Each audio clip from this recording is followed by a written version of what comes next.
প্রাচীন মিশরে পাতলা কোমরের মেয়ের খুব কদর ছিল। যে মেয়ে যত স্লিম, তাকে তত আকর্ষণীয় ধরা হতো।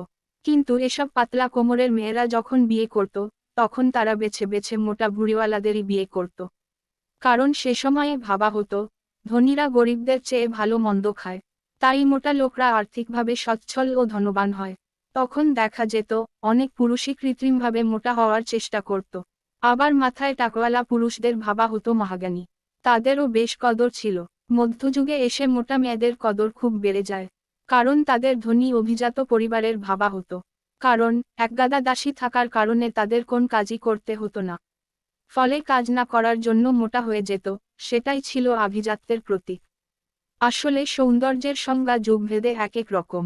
আজ সারা বিশ্বে প্রচার করা হচ্ছে মেয়েদের জন্য ফর্সা মানেই সুন্দর, জিরো ফিগার মানেই আকর্ষণীয়।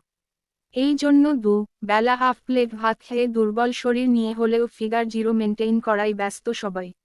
অথচ আগের যুগে জিরো ফিগারের মেয়ে দেখলে লোকে নির্ঘাত ভাবত, মেয়েটা নিশ্চয় কাঙ্গাল পরিবারের। না খেতে পেয়ে এমন শুকিয়ে গেছে। এগুলো আসলে কিছুই না, সবই কর্পোরেট ব্যবসা। মোটা বা পাতলা, কালো বা ফর্সা কোনটা ফ্যাশন এটা নির্ধারণ করে কর্পোরেট ব্যবসায়ীরা। তারাই তাদের প্রয়োজনে বিভিন্ন সময়ে সৌন্দর্যের বিভিন্ন সংজ্ঞা দেয়, আর আমরা সেই অনুযায়ী সুন্দর হওয়ার জন্য ঝাঁপিয়ে পড়ি। ফোর্বস ম্যাগাজিন অনুযায়ী বিশ্বে প্রতিবছর কসমেটিক ব্যবসা হয় প্রায় $270 বিলিয়ন। 1 বিলিয়ন সমান 100 কোটি। এর মধ্যে লরিয়াল এবং মাইবেলাইন কোম্পানি সবচেয়ে বেশি ব্যবসা করে। সৌন্দর্যের বিষয় নিয়ে মাথা ঘামায় দুধরনের মানুষেরা। এক, কর্পোরেট ব্যবসায়ীরা, ব্যবসায়িক স্বার্থে। 2, যাদের নিজস্ব কোন যোগ্যতা নেই, তাই সৌন্দর্যকেই এরা যোগ্যতা মনে করে। তবে আমার কাছে যদি সৌন্দর্যের সংজ্ঞা চাওয়া হয়, তবে আমি বলবো যোগ্যতাই মানুষের আসল সৌন্দর্য। এরপরেও যারা নিজেদের সুন্দর ভাবে না, তারা নিজের সৌন্দর্য বাড়ানোর চেষ্টা বাদ দিয়ে যোগ্যতা বাড়ানোর চেষ্টা করা উচিত। যোগ্য মানুষ দেখতে যেমনই হোক না কেন, তাদের দেখতে কিন্তু সুন্দরী লাগে। জীবনের এক পর্যায়ে এসে এটাই একমাত্র বাস্তব সৌন্দর্য হয়ে দাঁড়ায়। তুমি যদি বৈশাখী হও তবে আমিও শোভন হতে রাজি। দুধ খারাপ হলে দই হয়ে যায়। দই দুধের চেয়ে দামি। যদি এটা আরো খারাপ হয়, এটা পনির হয়ে যায়। দই এবং দুধের চেয়ে পনিরের মূল্য অনেক বেশি। আর আঙ্গুরের রস টক হলে তা ওয়াইনে রূপান্তরিত হয়, যা আঙ্গুর রসের চেয়েও দামি। তুমি খারাপ না কারণ তুমি ভুল করেছো। ভুল হলো সেই অভিজ্ঞতা যা আপনাকে একজন ব্যক্তি হিসেবে আরো মূল্যবান করে তোলে। ক্রিস্টোফার কলম্বাস একটি নেভিগেশন ভুল করেছেন যা তাকে আমেরিকা আবিষ্কার করতে বাধ্য করেছে।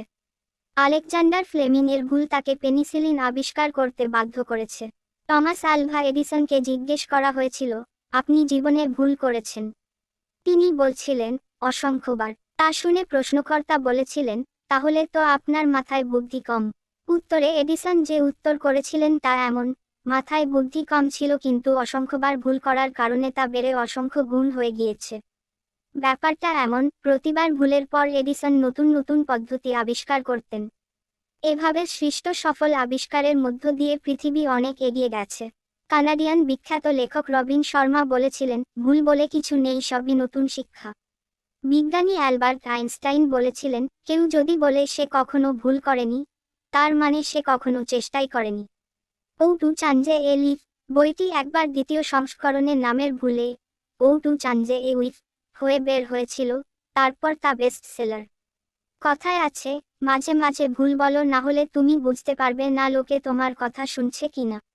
মাঝে মাঝে ভুল লিখো, তাহলে যে তোমাকে জিন্দেগিতে কমেন্ট করবে না বলে পণ করেছে সেও কমেন্ট করবে। বেঞ্জামিন ফ্রাঙ্কলিন বলেছিলেন, উন্নয়ন হলো চেষ্টা এবং ভুলের একটি সমন্বিত প্রক্রিয়া। বিজনেস গুরু রিচার্ড ব্রানসনের মতে, নিয়ম মেনে কেউ হাঁটা শিখতে পারে না, বরং চেষ্টা এবং বারবার ভুল পদক্ষেপের মধ্য দিয়ে হাঁটা শিখতে হয়।